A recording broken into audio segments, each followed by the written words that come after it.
And now, 92.1 WVTK presents Addison and Essex County, Your Voice with KG.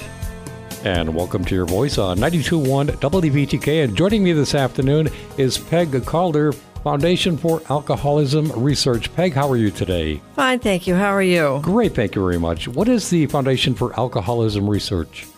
Well, I want to stress that it's alcoholism that we care about, the disease, which is alcohol dependence.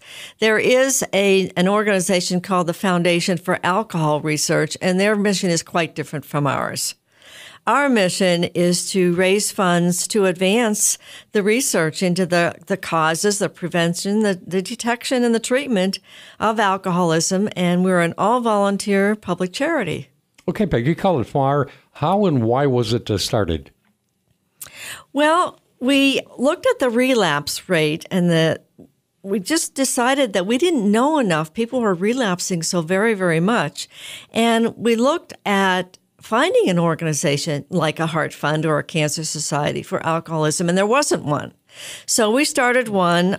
Each of us had our own personal stories about why we cared about this, and so we started about 5 years ago. All right. And how widespread is alcoholism? Well, it affects 1 in 12 people directly in the United States. And as people know, it affects the communities, the families, the workplace. It's just quite far-reaching. Now, when they go in for, they want to dry up and they go for treatment, do they use any kind of medications? There are medications available, and one of the frustrating things is that they're not used very much. Many of the rehab facilities, for example, totally do not use the medications. There are two that can be used. One is called acamprosate, and one is naltrexone. And acamprosate is a medication that will readjust the brain after someone has stopped drinking. And naltrexone is one that helps in anti-craving for about 20% of the people. Wow. What has been happening with FAR since it started? Well, we have given 2 grants. We also do a fair amount of fair raising with luncheons and street fairs and so forth. Mm-hmm. But, of course, our major emphasis is our mission, which is the 2 grants. We gave 1 grant to Professor Cronus here at Middlebury College, and she was studying the tolerance aspects of alcoholism. And tolerance is a high risk factor for someone to actually become dependent on alcohol. And she was studying how it develops and testing 2 chemicals that were thought to affect tolerance, one to block it and one to enhance it. In her testing, though, this did not happen. And so the result was that these 2 chemicals did not do what she expected them to do. So someone else needs to find a different kind of a test for that. The second grant that we gave was to Dr. O'Brien at the University of Pennsylvania. And as I mentioned earlier, naltrexone reduces craving in about 20% of the people. And right now it's trial and error. Well, let's try this and see if it helps you. Yeah.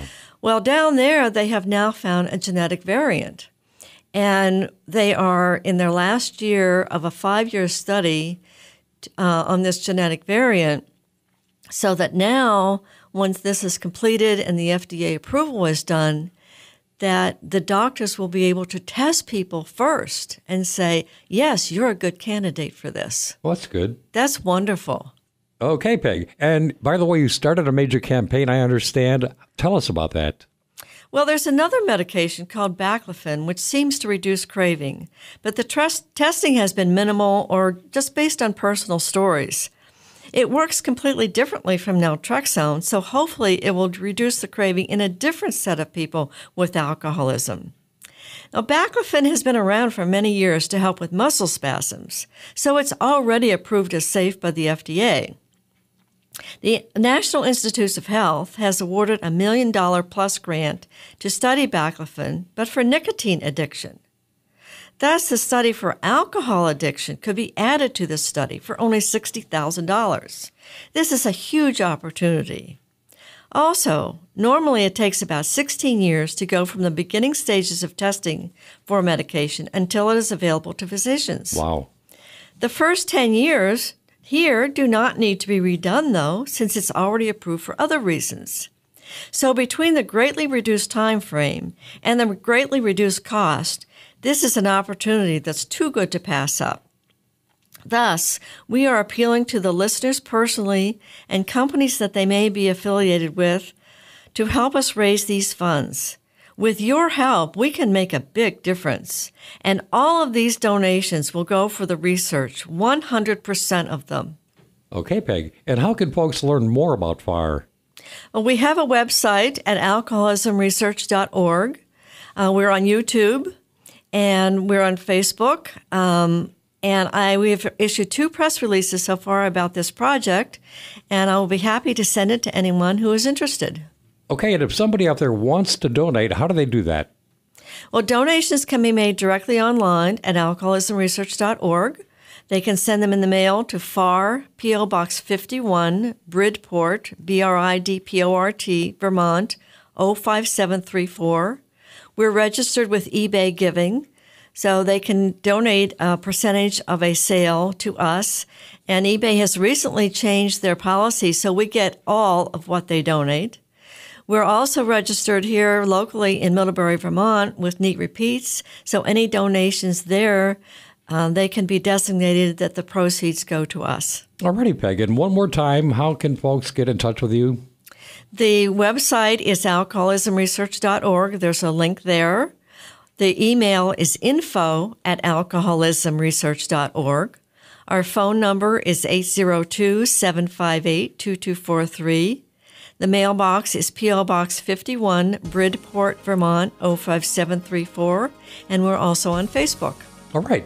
Great job, Peg. Thank you. And that is Peg Calder from the Foundation for Alcoholism Research, and I want to thank you so much for joining me today on Your Voice.